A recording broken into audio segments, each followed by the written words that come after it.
Tindakan Israel ini memicu reaksi keras dunia internasional. Mereka meminta Israel ditindak karena telah menculik 430 aktivis dan jurnalis lebih dari 40 negara di perairan internasional. Mereka juga menyoroti kekerasan yang diduga dialami para tahanan ini.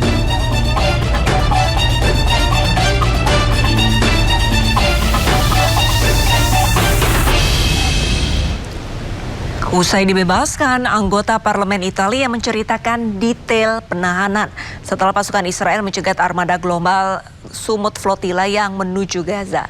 Tidak hanya menyekap pasukan Israel, bahkan memukuli relawan dengan brutal. Seluruh delegasi global Sumut Flotilla berhasil dibebaskan. Salah satunya adalah anggota Dewan Perwakilan Italia, Dario Carotenuto.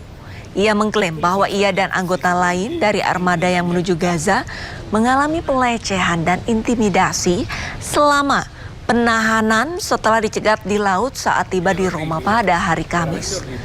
Kekerasan terjadi setelah Israel mencegat global Sumut Flotilla, sebuah konvoi sipil yang membawa bantuan kemanusiaan menuju Gaza.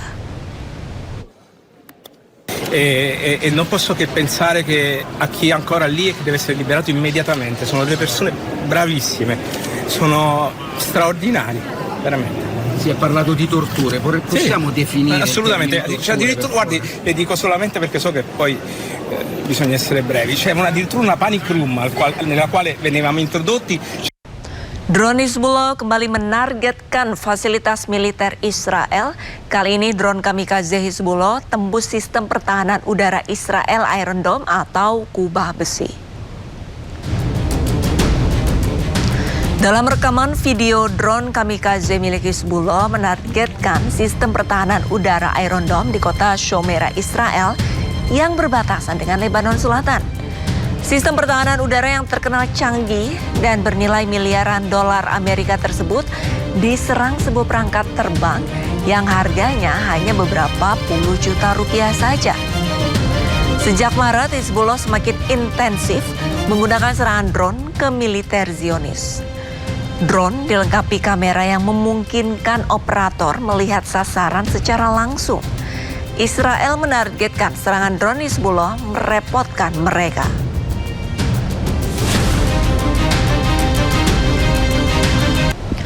Iran siap apabila harus berperang maupun bernegosiasi dengan Amerika Serikat. Iran telah memperoleh banyak pengalaman militer selama konflik terakhir dengan Amerika Serikat dan Israel.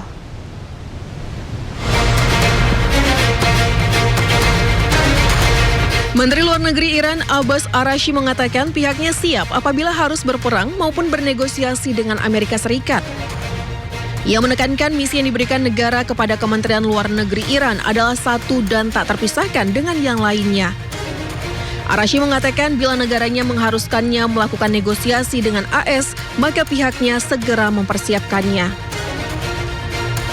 ما مأموریت خودمون رو جدای از مأموریت دیگران نمیدانیم. هر جا لازم باشه بجنگیم میجنگیم، هر جا لازم باشه مذاکره کنیم مذاکره میکنیم. مأموریتی هست که نظام به هر یک از ما داده، ما هم مأموریتمون در این مسیر هست.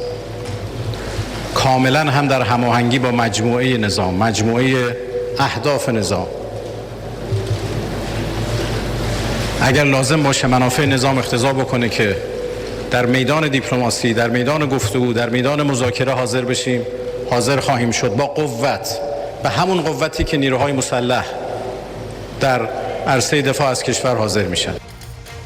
Sebelumnya Araghchi memperingatkan Amerika Serikat bahwa Teheran akan memberikan respon yang lebih mengejutkan jika perang kembali pecah. Araghchi mengatakan Iran telah memperoleh banyak pengalaman militer selama konflik terakhir dengan AS dan Israel.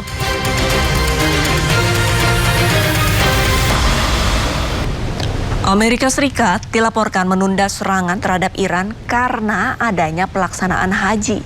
Jika diluncurkan, serangan tersebut hanya akan memicu krisis di negara-negara kawasan.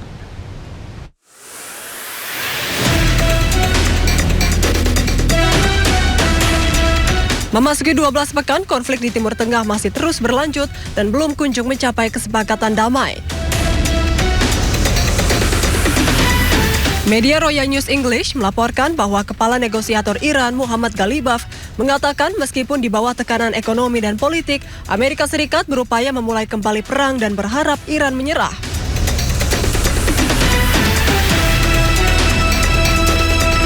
Meski begitu, Amerika Serikat dilaporkan menunda serangan terhadap Iran karena adanya pelaksanaan haji.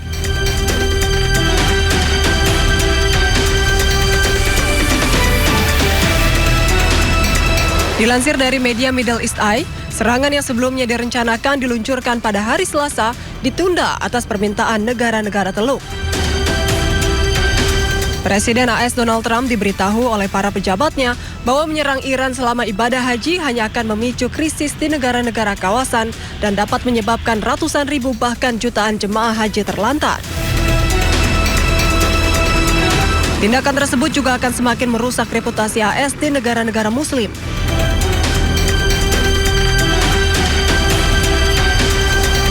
Diketahui pelaksanaan ibadah haji tahun ini akan dimulai pada Minggu 25 Mei. Namun banyak jemaah yang tiba di Arab Saudi beberapa minggu sebelumnya untuk mempersiapkan perjalanan tersebut.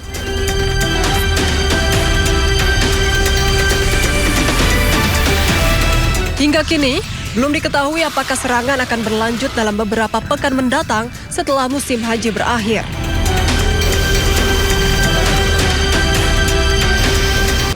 Presiden Amerika Serikat Donald Trump bercanda bahwa ia lebih populer di Israel dibandingkan Benjamin Netanyahu jika mencalonkan diri menjadi Perdana Menteri Israel. Reporter bertanya apa yang ia katakan pada Netanyahu terkait penundaan serangan ke Iran. He's fine. He'll do whatever I want him to do. He's very good man. He'll do whatever I want him to do, and he's a great guy. To me, he's a great guy. Don't forget, he was a wartime prime minister, and he's not treated right in Israel, in my opinion. I'm right now at 99% in Israel. I could run for prime minister, so maybe after I do this, I'll go to Israel, run for prime minister.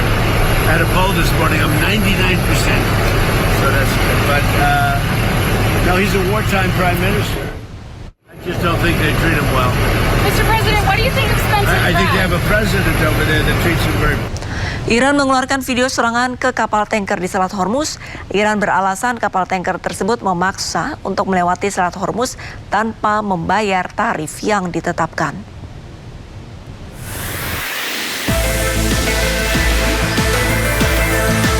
Video penyerangan dikeluarkan oleh Garda Revolusi Iran kemarin. Kapal tanker yang belum diketahui pemiliknya ini menjadi target serangan drone bunuh diri Iran. Militer Iran beralasan penyerangan terpaksa dilakukan karena kapal tanker mencoba melintas secara ilegal tanpa bayar tarif ganti rugi perang yang telah ditetapkan. Iran sendiri menetapkan biaya melintas untuk kapal tanker minyak raksasa mencapai $2 juta Amerika Serikat atau setara 34 miliar rupiah.